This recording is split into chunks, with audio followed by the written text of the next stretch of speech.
Welcome in. It is day 61 and you're speaking to the Meeples Champion.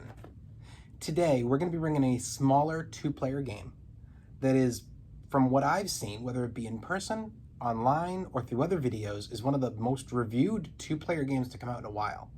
That game is Seven Wonders Duel. Seven Wonders Duel is interesting because we've all played Seven Wonders. I think anybody who's a big gamer has at least seen the game, gotten it to the table once, and it's a great game. But the two-player had a bit to be desired for. It just wasn't solid. Then Seven Wonders Duel hit the table, and I think many of us, including myself, were skeptical. How can this game be able to pull off a two-player version of what we played before, feel like the same game, but do something different, and actually be good? Well, it was. The idea of the game is that instead of us now getting our hands and passing them around like you do in Seven Wonders, instead you're being in this setup of, here is a pyramid style of the cards.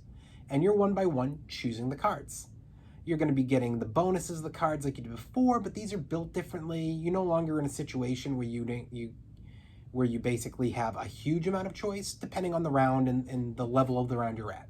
You know, your first round, you're starting with this huge amount of cards available, and you're slowly unlocking things and moving up. In the second round, you're at the bottom, so you only have one or two available, and then you slowly expand it and more become available. And in the third round, it's a little bit more balanced throughout.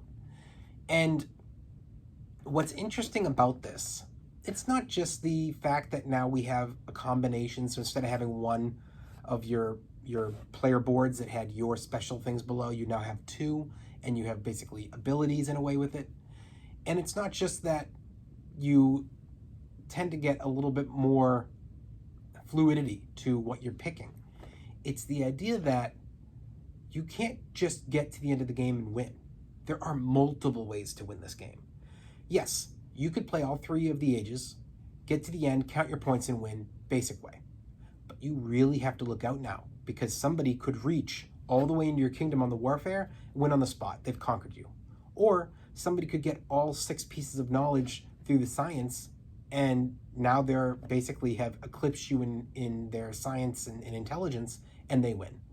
So you have to be aware of these. You can't just say, well, they can get a bunch of science points because I'll catch them with everything else. Because if you're not paying attention, they get all 6. That's it. That's game. And you can't ignore their armies because they can invade and wipe you out. It's game. It feels almost a little bit more real. Because in the other ones, yeah, you had your battles, and yeah, the science paid out a lot of points, but you didn't have to pay attention. Now you really do. All right, so let's jump into this and let's talk about our 7 categories. Category 1, art. What do I think about the art for this game? You know, the box isn't amazing, but it's pretty good. It both sells its theme and sells that it's the smaller, compact version of Seven Wonders. It has the feel of the original box and still holds itself on its own. I like it. I think that they do a good job, and I think because of where they're coming from. If this was a brand new game, brand new theme, first of its kind, I may not like the box. But the whole point of this box is it's attractive enough so it can grab your eye, but it's not made for that necessarily. But it definitely tells you it's connected to Seven Wonders, and that's the point. It wants repeat playability. It wants to bring people who've played the other game back in. That game has sold a lot. This one can just sell half of those people out, and they're good. Big thumbs up. Components. Components are cards and cardboard.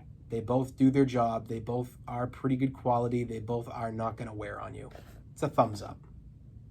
Your price. This is cheap. You're going to get this for $20, maybe $25. You're going to find it at every Target, Walmart, Barnes & Noble, pretty much every board game store, online. It's a great value for what it is. Thumbs up. Difficulty.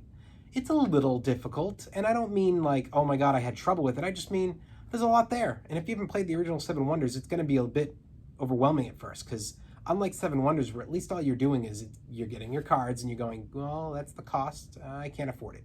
You may not know if you're going to get big points yet if you've never played before, but at least you know how to get it. This one's a little bit more in your face, where you definitely need to be asking questions like, wait, what is the costs on these? And how do I get that? And how do I get paid here? You just need to play once or twice and you'll be fine.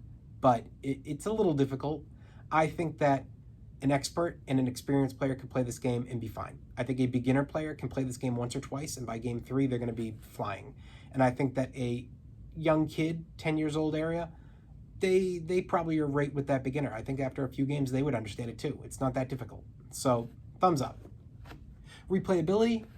I think this game is about replayability. I think that the point of it is to be able to pull it out in between big games. And, you know, hey, we're waiting people to show up. Let's play. Hey, we're having a big game day and 3 of us went out to go grab lunch. So the other 2 are waiting at the place. They set up the next game. It's already ready. Let's play this while we wait. I think you can play with your spouses, your parents, with your kids. I think that it's one that can get to the table pretty quickly and easily, and it doesn't take too long. So, thumbs up. Your routes to victory. It does an interesting one because of the science and the warfare. Those feel required, but not to win. It just feels required to not let your opponent win. And that's a very different way of thinking of that, where I go, okay, here are the different routes, the different keys to victory. How am I going to achieve a win? Well, I'm going to go and make sure they can't win by doing warfare, and make sure they can't win by doing science, by making sure to take just enough of it that they can't get it all. And then I'm going to focus in on what my player boards allow and what the victory points out there are. And there's a lot of ways to get that. I can balance my science and my warfare victories and going after pure victory points and going after the resources so I'm not spending all my money and I can build my money. There's ways to do it. It's a thumbs up. Finally, and this is the most surprising to me, unique. I didn't think coming into the video I was going to give this a thumbs up on unique because it's just 7 Wonders again, but it's not. It's such a different game. And while I think I prefer 7 Wonders to it, I have to give it the huge congratulations on repeating an entire theme purposely and pulling it off that it feels not only different, but it doesn't feel like there's another game like this. That warfare and that science winnability makes it completely different than what 7 Wonders is. It's stacking of the cards, the speed of getting through it, and the feeling like it's an actual tug-of-war, and it's not just 2 players kind of doing what was obvious. You actually have choices. It's a huge thumbs up on the unique. So overall, what do I think? I like the game.